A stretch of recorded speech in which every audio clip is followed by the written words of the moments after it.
Welcome to Caseback Watches. My name is Tim, and in this episode I have the pleasure to present you an iconic watch from World War II in form of a reissue made by Praesidus with attention to detail.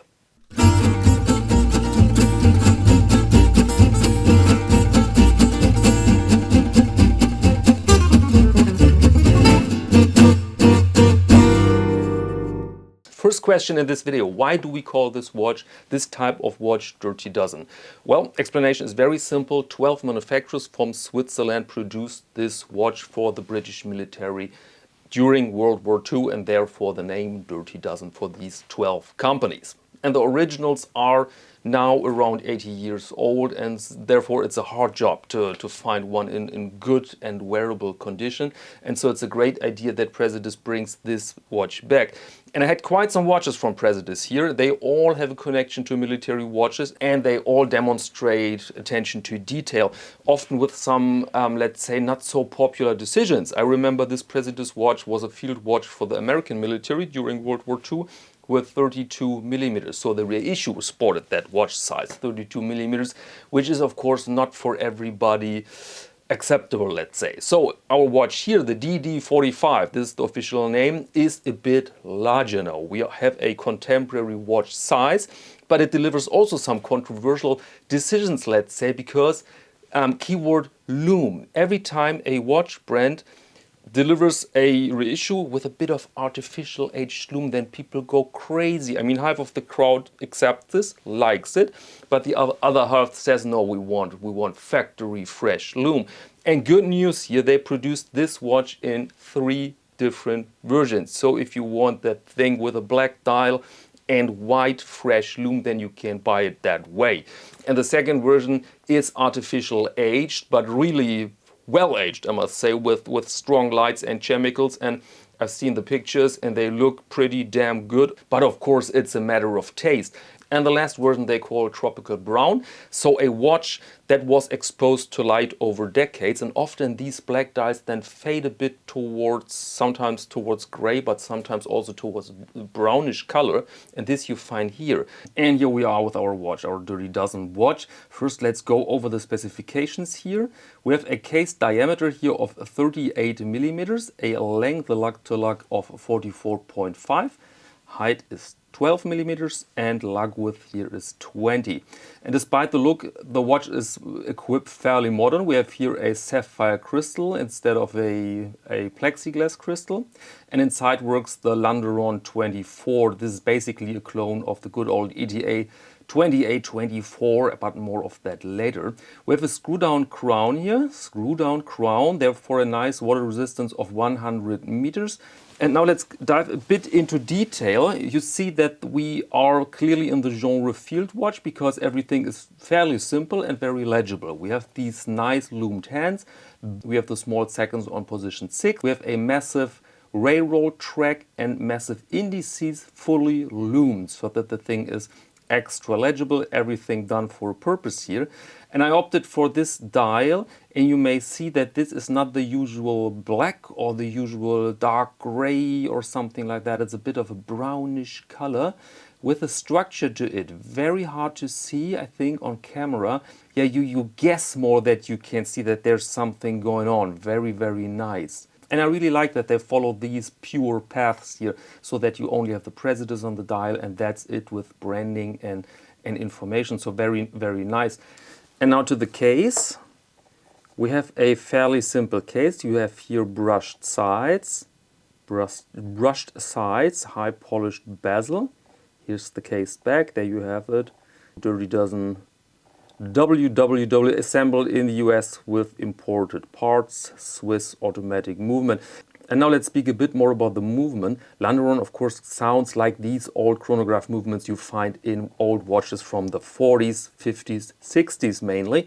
But in fact, it's a modern company in Switzerland, and they borrowed that historic name.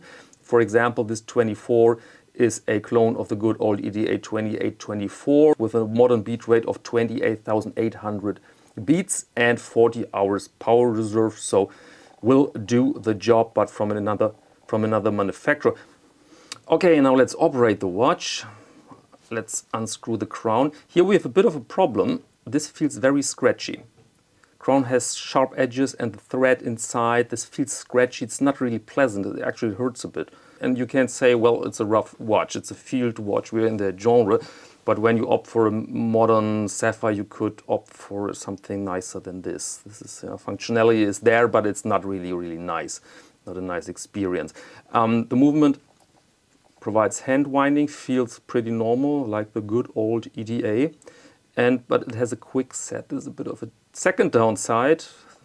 You can feel the quick set for the date, but you don't have a date here, obviously. And so this, other manufacturers try to remove this date function often, not always. You find this also on products, let's say, by bigger manufacturers like Stovar or something like that. They all have produced watches with a quick set in a no-date watch. So let's stay fair here. And now let's set the time. Again, I'm not super satisfied with this. You have a lot of play. See this? You have a lot of play between crown and hands to an extent that makes it sometimes difficult to set the time really precise. And I think this watch should deliver that function. So I'm not really happy with that movement. Plus, it's very noisy. A normal ETA, I don't think you can hear this, but it's a bit on the noisier side. Feels a bit clunky, and a normal ETA made by ETA don't have this feeling and this noisy level. So I'm not super happy with the crown mechanism and the movement. Although the movement works, let's be fair, there's no defect. The watch does the job, that's for sure. And now let me show you the original strap. This is a Caseback Cordovan strap, which I found handsome together with a dial, but it comes on a more original looking nylon strap on this strap here, which I think is a great summer option. I really would love to wear that in the summer, but here it's it's still very cold, and so I opted for this leather bracelet, but this is the look you can get with one of these straps. See? Basic thing, but that's totally okay for that watch and for that genre. All right, let's put it on the wrist. And there you go. 17 centimeter wrist, 38 millimeter watch, 12 millimeter high. So pretty handsome package. Really, really decent fit. Looks good. And you see that this brown on the dial is really a nice option because it delivers the legibility of black, the lack of reflection, so to speak, or the creating of a very good contrast, but it's not boring. It's not boring, it delivers really some handsomeness, is this word, some beautiness, some beauty to the watch. And I really like the combo here with a leather strap, but of course you can imagine it very well together in the summer with this green, which also is a very nice contrast, very nice combination, this green together with the brown.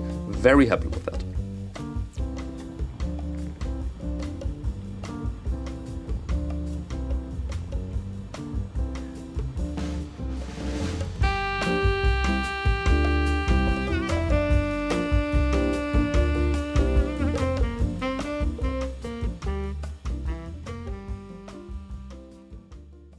Okay, welcome back. And now price and availability. The price for the United States is $875 US with that strap.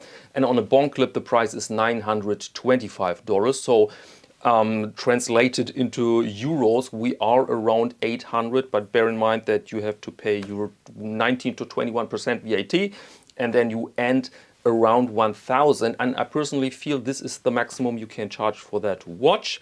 I know we're a bit different. Sometimes we are a bit more generous, sometimes we're a bit more strict, but I have the personal feeling handling the watch that it is more a $800 watch than a 1,000 euro watch, to tell you the truth.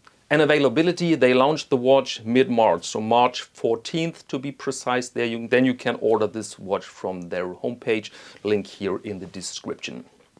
All right, that was the watch, and now I have a question. I'd like to hear your opinion, because the manufacturer of my own leather straps sent me a sample veg-tanned black leather, which looks insane. Amazing quality, And now the question is, should we produce the Caseback number 3 strap? We have 1 and 2. 1 is a dark brown. I wear 1 right now on this lovely Tissot Navigator. This is the number 1. The 2 is a cognac tone, and we could add now the number 3, which is black. So I'd like to hear your opinion about that. Please let me know in the comments if you like black as a watch strap color, and if you think it's a good idea to enlarge here the watch strap range towards the 3, towards this nice black. I'm very curious. Let me know in the comments, please. And a link to all these straps I've mentioned here you find also in the video description, of course.